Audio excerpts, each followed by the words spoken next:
자, 이번 시간 이어서 AFPK 최종 정리 두 번째 시간입니다. 자, 우리가 같이 하고 있는 과목은 현재 재무설계 개론 과목이고요. 자, 두 번째 시간 시작하도록 하겠습니다. 자, 첫 번째 시간 첫 번째로 볼 것은 예산과 관련된 내용입니다. 자, 예산이라고 하는 것은 우리가 계획하고 소비한다라고 생각을 하시면 되겠습니다. 자, 그러면 예산이 왜 필요한지의 장단점에 대해서 같이 한번 보도록 하겠습니다. 자, 첫 번째는 장점인데요. 자, 미래의 삶을 구체적으로 생각하게 한다. 왜냐하면 어떻게 내가 자금을 사용할 것인지에 대해서 계획을 세워야 되기 때문이고요.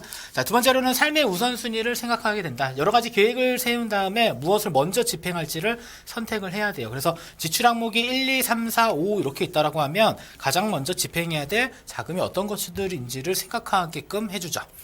자, 세 번째로는 계획하고 소비하기 때문에 소비 행태 개선시키고요. 그다음에 자기 통제 도와주고, 그다음에 가족 구성원 간의 진지한 대화를 촉진하게 하고요. 그다음에 마지막으로는 성공적인 재무 설계, 재무표 달성에 도움이 될 수 있습니다.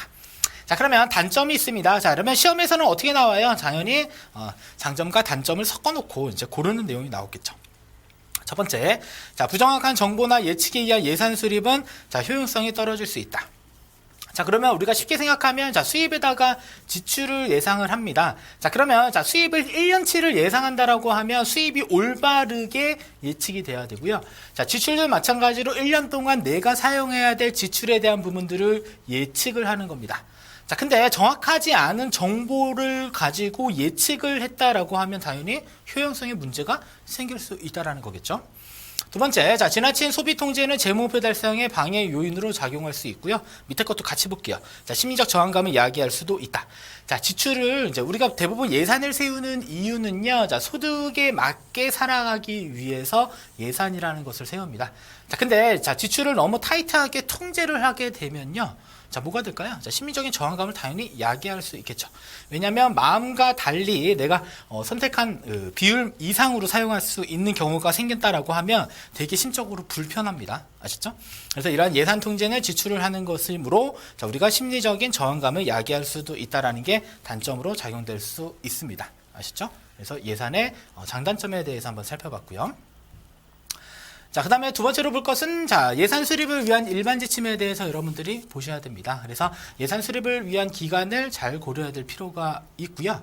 자, 그래서 월 단위 예산이 가장 실행하기 쉽지만 반드시 연 단위로 예산을 작성하는 것이 좋다 이렇게 보시면 되겠고, 그 다음에 체계적인 예산은 어떻게 한다? 연 단위 예산 먼저 우리가 세우고 난 다음에 세부적으로 월 단위 예산을 수립한다라고 보시면 됩니다. 두 번째, 예산 수립 시 필요 지출과 욕구 지출을 구분을 합니다. 그래서 반드시 사용해야 될 지출을 필요 지출이라고 하겠죠. 그래서 대표적으로 의식주처럼 삶을 유지하는 데 반드시 필요한 항목을 필요 지출이라고 하고요. 그다음에 욕구 지출의 경우는 삶을 유지하는 데 반드시 필요한 것은 아니나 매우 중요하다고 생각하는 것, 즉 가치관이 반영된 지출 항목. 그래서 자동차 구입 시 원하는 차종과 색 등을 우리는 욕구 지출이라고 합니다. 그래서 반드시 지출에 있어서는 필요 지출과 욕구 지출을 잘 설정해서 사실 줄일 수 있는 것은 뭘까요? 욕구 지출을 우리가 통제를 할 수가 있는 부분이 되겠죠. 그 다음에 세 번째로는 변동 지출과 고정 지출을 명확하게 구분해 둘 필요가 있겠고요. 마지막으로는 예산은 유연성을 가져야 한다. 그래서 고객의 상황이 언제나 어떻게 변할지 모릅니다. 그래서 너무 자금을 어느 한 곳에다가 묶어놓게 되면 상황이 변했을 때 자금을 바로 유용할 수 없게 되는 경우가 있겠죠. 그래서 일시적인 어려움에 대처할 수 있도록 유연성을 가질 필요가 있다라는 점, 이게 예산 수립을 위한 일반 지침 되겠고요. 자, 그다음에 단순하고 알기 쉽게 수립을 해야 되고, 그다음에 예산 수립 양식과 항목의 일관성이 있어야 됩니다. 왜냐하면 예산을 1년만 세우고 그만둘 것이 아니잖아요.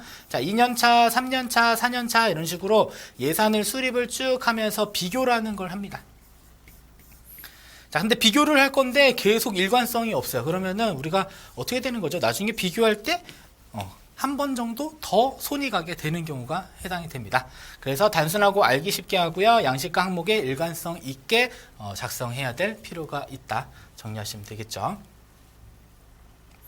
자, 그 다음에 5장 소비자 신용과 소비자 금융에서는 제1절에 소비자 신용 관리 관련돼서 보도록 하겠습니다. 자, 일단 첫 번째 살펴볼 것은 채무자 구제제도에 대한 부분이 매우 중요합니다. 반드시 시험에 나온다라고 볼 수 있겠죠. 자, 그러면 채무자 구제제도는 과도한 채무로 인해서 재정적으로 어려움을 겪는 채무자들에게 경제적으로 재기할 수 있도록 도와주기 위한 제도로 채무자와 채권자 사이의 이해관계를 조정함으로써 채무자는 물론 채권자의 피해도 최소화하기 위한 제도다. 쉽게 생각하면요. 자, 내가 해서 신용을 사용해서 상환을 해야 됩니다. 자금을 상환을 해야 되는데, 자, 상환을 원활하게 못할 경우에 우리가 채무자 구제 제도를 활용할 수 있다라는 겁니다.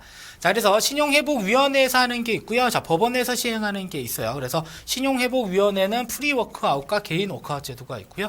자, 법원에서 진행되는 것은 개인회생 제도와 개인 파산 제도에 있으니까 이 부분 여러분들 특징에 대한 부분들 반드시 암기를 하셔야 됩니다. 자, 그러면 하나씩 볼게요. 자, 첫 번째로는 자, 프리워크아웃 제도인데 앞에 사전 채무 조정이라고 하는 게 붙었습니다. 자, 제주 취지 한번 볼게요. 자, 연체 기간이 장기화돼서 금융 채무 불이행자가 되는 것을 사전에 예방한다라고 해서 사전 채무 조정 또는 프리워크아웃이라고 합니다. 자, 그러면 금융 채무 불이행자라고 하는 것은 자, 연체를 3개월 이상 하게 되면 등록된다라는 겁니다. 어디에 등록되냐면 전국은행연합회에 연체 정보가 등록된다라고 보시면 되겠고요. 자, 그다음에 프리워크아웃의 지원이 확정된 채무의 경우는 자, 주채무자는 물론 보증인에게도 동일하게 효력을 미친다. 이거는 일단 별표치고 뒷부분에서 똑같은 내용을 반복할 겁니다. 아셨죠? 자, 채무자는 물론 보증인에게도. 그러니까 채무자의 경우가 만약에 프리워크아웃 지원이 확정됐다라고 하면 이 채무자를 위해서 보증을 쓴 사람도 동일하게 혜택을 볼 수 있다라는 내용을 설명하고 있는 겁니다. 자, 두 번째 지원 대상입니다. 자, 다음의 요건을 모두 갖춰야 되는데 중요한 것들만 보겠습니다. 첫 번째 2개 이상 금융회사에 15억 원 이상이 아니라 반드시 이하 동그라미 치셔야 됩니다.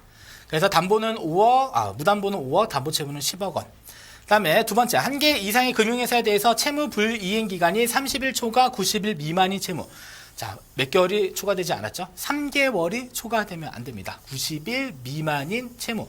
대신에 얼마는 지나야 돼요? 30일은 초과하고 90일 미만인 채무 반드시 정리하세요. 세 번째, 자, 6개월 이내에 신규로 발생한 채무가 총 채무액의 30% 이하여야 되고요. 네 번째, 정상적인 소득 활동 중 채무자가 연간 채무 상액이 연간 총소득 대비 몇 퍼센트? 30% 이상이어야 된다. 자, 그러면 소득 활동도 하고 있어야 된다라는 것을 의미를 합니다. 다섯 번째, 자, 보유 자산 가액이 얼마? 10억 원 이하인 채무자. 네, 마지막 거는 그냥 한번 읽어보시면 돼요. 그래서 각각의 자, 노랗게 되어져 있는 부분들 중심으로 암기를 해주시면 됩니다. 프리워크아웃의 요건입니다. 자, 그 다음에 세 번째로 보시면, 자, 채무 조정에서 제외되는 채무들 전체 6가지, 뭐 이렇게 쭉 설명하고 있는데, 뒷부분에 한번 더 있을 겁니다. 자, 여러분들 이런 부분들은 한 번 정도만 잘 읽어보시고요. 여러분들이 정리할 때는 문제 풀이를 통해서 여러분들이, 이런 해당 내용들 잘 한번 살펴보시면 되겠습니다. 자, 그러면 지원 내용들은 당연히 중요하니까 별표치고 암기를 해야 됩니다. 자, 첫 번째로는 상환기간을 연장해야 됩니다. 자, 무담보 채무는 최장 10년 이내에 분할 상환 가능하고요. 담보 채무는 20년 이내에 분할 상환이 가능하다. 자, 그러면 무담보 채무와 담보 채무 나눠서 여러분들 기간 기억하시면 되겠고요. 자, 두 번째로는 이자율을 조정해 줍니다. 첫 번째, 자, 신청 당시 약정 이자율을 50%까지 조정이 가능하되, 자, 조정 이자율은 5%보다는 낮아질 수 없다. 자, 쉽게 생각하냐면요. 자, 이자율이 20%였어요. 자, 그러면 몇 %까지 조정 가능하다? 50%니까 10%까지 떨어뜨릴 수 있다는 거죠. 그래서 원래 20% 부담했던 것을 10% 부담할 수 있다는 거고요. 자, 만약에 이자율이 8%였는데 50% 감안했더니 몇 %가 돼요? 4%가 되는데, 자, 여기서 뭐라고 했죠? 자, 조정 이자율은 5%보다 낮아질 수 없다라고 했죠. 이러면 4%가 아니라 최소 5%가 적용된다라고 보시면 되겠습니다. 자, 근데 만약에 약정된 이자율이 5% 미만일 경우에는 자, 해정 약정 이자율을 조정 이자율로 하겠다. 그래서 만약에 이자율이 4% 정도다라고 하면 자, 조정 이자율도 그냥 4%가 된다라고 보시면 되겠습니다. 그다음에 두 번째, 자, 조정 이자율은 조정 후 채무액의 원금에 대해서만 적용한다. 원금 동그라미 치셔야 돼요. 원금. 아시죠? 여기에는 이자 들어가면 안 됩니다. 이자 X 이렇게 표기를 해주시면 되겠습니다. 자, 세 번째, 자, 채무의 감면입니다. 자, 연체 이자의 한정에서 가능하다. 연체 이자, 이자가 아니라 뭐가 붙었어요? 연체에다 동그라미 반드시 치고 기억하시고요. 그다음에 원금이나 이자는 감면을 해주지 않겠다. 그래서 뭐에 대해서만 연체 이자의 한정에서만 감면해 주겠다. 이렇게 보시면 되겠고요. 그다음에 네 번째로는 변제기 유예입니다. 자, 매 6개월 단위로 최장 1년 범위 내에서 채무 상환을 유예할 수 있고요. 자, 유예하게 되면 공짜 아닙니다. 이자율 연 3%도 적용한다. 아셨죠? 그래서 프리 워크아웃의 지원 내용들 중요하니까 잘 정리하셔야 될 부분입니다. 자, 그 다음에 넘어가서 이제 개인 워크아웃으로 지나가도록 하겠습니다. 제도 취지. 자, 신용카드 대금이나 대출 원리금이 90일 이상 연체된 경우, 90일 이상입니다. 이번에는. 자, 우리가 프리워크아웃은 90일 이상이 아니라 미만이었죠. 아셨죠? 이번에는 90일이 넘어갔다라고 하면 개인 워크아웃을 고려해 볼 필요가 있겠고요. 그 다음에 금융 채무 불이행 정보 해지 및 안정적인 채무 상환을 지원하는 제도가 개인 워크아웃 제도입니다. 그래서 개인 워크아웃의 지원이 확정된 채무의 경우 주 채무자는 물론 보증인에게도 동일하게 효력을 미친다.